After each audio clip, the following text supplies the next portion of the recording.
experimenting with a lot of different names at the time. And my mom is actually the one that we use that word to describe like style or panache, you know, like something very stylish. And she would like, she kind of laugh at the way I dressed back in the day. You know, my pants have it on my ass, you know, my boxers showing, and my really big t-shirts and shit. And she'd be like, yo man, like, you need to get some style in your dressing, you know. Like, you dress kind of funky, you need some cachet. And I was like, that's kind of cool. Being a broke kid, you know, you always follow like negative stuff, you know. Luckily, again, graffiti kind of helped me out not to get caught up in too many bad things. I mean, I still did a lot of bad things, but I still do a lot of bad things, but I don't think I'm a bad person, you know. And I think graffiti, there's this guy, Vile from COI, he made a shirt that says graffiti saved my life. And it sounds so cliche, but it's true. Like, I think graffiti saved my life, you know? I don't know, man. Like, I mean, tagging is probably like, it's the first step that most graffiti writers take towards, you know, the art thing, you know. I don't want to sound like a martyr, but I try to keep my life as simple as possible, you know. I ride bikes for a living, I work at a bike shop, I try not to be a so-called sellout, you know, because all the love that I have for my artwork.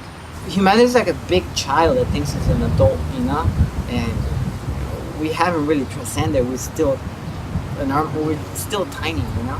And if a little chicken on the wall doing something like makes people relate to it, then awesome, you know. Maybe like if I was to get more intricate, we're more like intricate characters, or more like, you know, just a lot of people wouldn't understand it. And I think simplicity is the best way to approach people, because anybody understands it, you know. I have like all sorts of people from the neighborhood, from like, you know, again, grandmas, gangsters, you know, people of profession, whatever, that live in the neighborhood that was like, oh, I love your work, I love your work. And I'm like, thanks, you know. And obviously they're digging it, so I think that simplicity is what people like. It sparks ideas and thoughts, you know, to the rest of the people, right? It makes them feel happier about their environment. And if you feel happy in your environment, you'll be a really cool, chill person, you know? Just think graffiti is a great thing, you know? And it's the voice of the oppressed, you know? A lot of these big murals that I have done, I had like no permission whatsoever, but I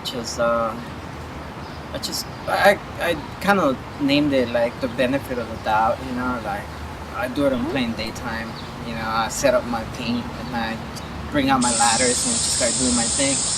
And I do feel like humans are no different than chickens, you know. Chickens just a product now, you know. We don't tend to think of them as animals anymore, you know. They're just a product that we like pretty much raise to our convenience, and we tell how many eggs they're gonna lay, and you know how many chickens we need to have by a certain time of the year, and how they're gonna work for us. And I think humans are the same way, you know. We are allowed to have kids, and our kids are gonna go fight wars, you know, to conquer somebody else's lands, and to protect the homeland. And we're gonna send kids to school so they could continue helping the system continue with its development, you know. And I